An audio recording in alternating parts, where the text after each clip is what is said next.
is Adisattu Kabba. I'm a registered nurse and I work for ACS. I also study cultural designing and cultural dancing in Sierra Leone. I also teach kids traditional Sierra Leonean dance in Staten Island. It's very rewarding being a nurse, that I have to say. It helps me a lot to be able to help the community, because I have the education and knowledge, and I do have the hand-down knowledge. So when I blend the two, people understand what I'm talking about. Well, when Ebola hit Sierra Leone, and I called, and WHO was telling them, you can't touch, you can't do this, you can't do that. And most of the spiritual leaders were not consulted. They just went strictly to medical, and Department of Health was just spreading all the things that you're not supposed to touch. And they forget the main thing, that you gotta go to the churches, the mosques, and all the other places of worship, the synagogues, and everywhere else, to tell the leaders that you have to tell your people that don't touch each other, don't shake hands after prayers. That's an easy way to contact this disease. They didn't do that. Even when I was talking to my brother, it's like they said don't touch. They didn't say don't pray.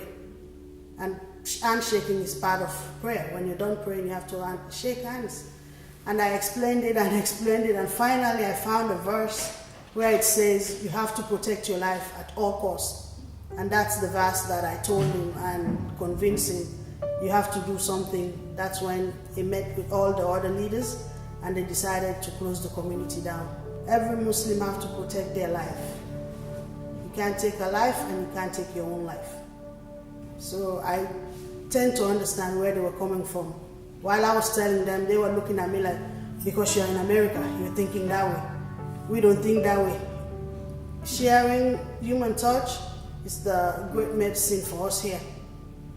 And it took me a while, even for myself here, to understand that, not to touch.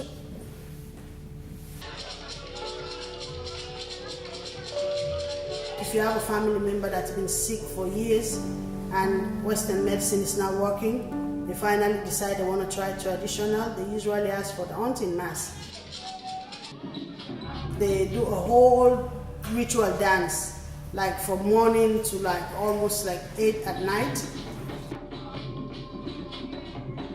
If anybody's pregnant in the neighborhood and having a difficulty pregnancy, because most women suffer mostly from high blood pressure when they're pregnant, they'll just cut whatever leaf is hanging on the mask itself and just hang it on the person's wrist, and that solves the complications.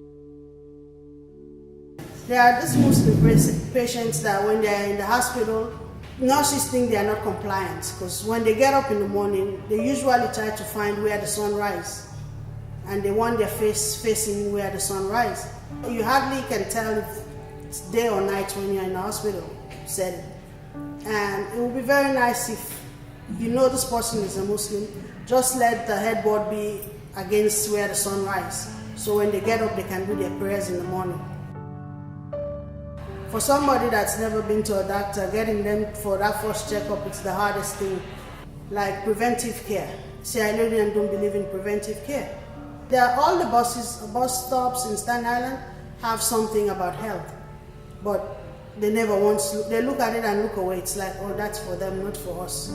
But now, when we say to them in our language and explain the benefits that outweighs the negative, then now we're getting good responses.